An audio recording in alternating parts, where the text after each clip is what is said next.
اعوذ باللہ من الشیطان الرجیم بسم اللہ الرحمن الرحیم۔ حضرات گرامی، ہمارا تیسرا سبق کل مکمل ہوا تو اس میں ہم نے حرکات کو پڑھا، زبر زیر پیش کو حرکات کہتے ہیں، اور اس میں ہم نے پڑھا کہ زبر زیر پیش کو کیسے ادا کیا جاتا ہے۔ زبر کو منہ اور آواز کھول کر، زیر کو آواز نیچے گرا کر، پیش کو ہونٹوں کو گول کر کے ادا کریں۔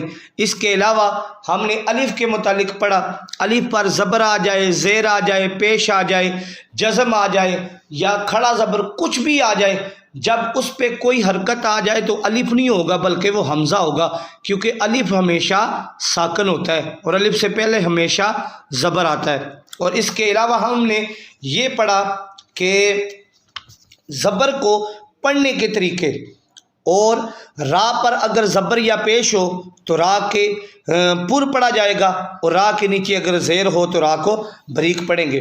تو انشاءاللہ امید ہے کہ آپ نے مشق اچھے طریقے سے مکمل کی ہوگی۔ تو آگے ہم اب سبق تو وہی ہے لیکن اس کو رواں طریقے سے پڑھیں گے، جوڑوں کے ساتھ نہیں پڑھیں گے بلکہ رواں طریقے کے ساتھ پڑھیں گے۔ تو اس کو ذرا دھیان سے پڑھنا ہے۔ حروف قریب الصوت جو ملتی جلتی آواز والے ہیں ان میں واضح فرق کریں گے، اور حروف قریب الصوت جو ہیں وہ 16 ہیں۔ ویسے بتا رہا ہوں، یہ یاد کرنے کی کوئی ضرورت نہیں ہے۔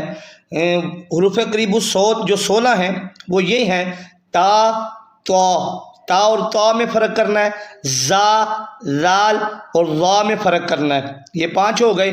ثا، سین، صاد، یہ 8 ہو گئے، ان تینوں میں فرق کرنا ہے۔ آگے دال اور ضاد میں فرق کرنا ہے، یہ ضاد نہیں پڑھنا بلکہ ضاد پڑھنا ہے۔ اور کاف اور قاف میں فرق کرنا ہے، ہا اور ہا میں فرق کرنا ہے، حمزہ اور عین میں فرق کرنا ہے۔ تو آپ انشاءاللہ یہ فرق کریں گے۔ تو آج کا ہم سبق نمبر 4 شروع کرتے ہیں۔ اللہ کی بارگاہ میں دعا ہے ہمیں اچھے طریقے سے اس کو تیار کرنے کی توفیق عطا فرمائے۔ تو آپ یہ سبق رواں طریقے سے پڑھیں گے اور مشق بھی آپ نے رواں طریقے سے کرنی ہے۔ بسم اللہ الرحمن الرحیم۔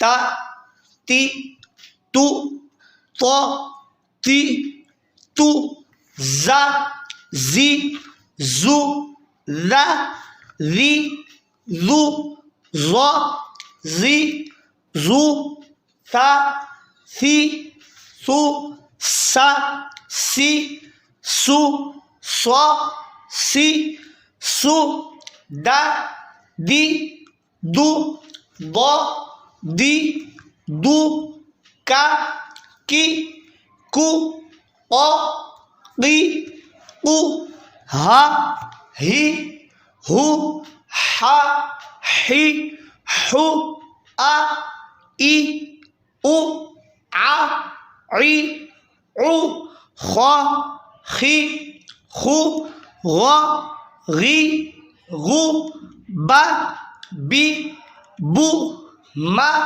می، مو، وا، وی، وو، فا، فی، فو، لا، لی، لو، نا، نی، نو، را، ری، رو، جا، جی، جو، شا، شی، شو، یا، یی، یو۔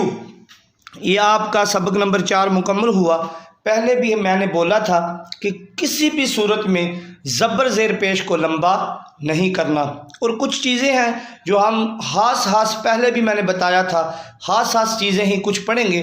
تو آگے حروف مدہ آ رہے ہیں، حروف لین آئیں گے اور نون ساکن تنوین کے قاعدے آئیں گے۔ بس یہ 3-4 چیزیں ہم پڑھیں گے، اس کے علاوہ ہم نے جو خاص چیزیں ہیں صرف یہی ہیں اور یہی ہم نے پڑھنی ہے، باقی کو صرف ٹچ دیں گے اور وہ یاد نہیں کرنی ہوں گی۔ تو اللہ تعالی ہم سب کا یہ کام کرنا اپنی بارگاہ میں قبول فرمائے۔ اگر میں یہ اس کام میں محنت کر رہا ہوں، اللہ اسے بھی اپنی بارگاہ میں قبول فرمائے، اور اگر آپ اسے پڑھ رہے ہیں، اس کو سن کر کو اللہ تعالیٰ آپ کو بھی جزائے خیر عطا فرمائے۔ وآخر دعوانا ان الحمد للہ رب العالمین۔ جزاک اللہ خیرا و احسن الجزا۔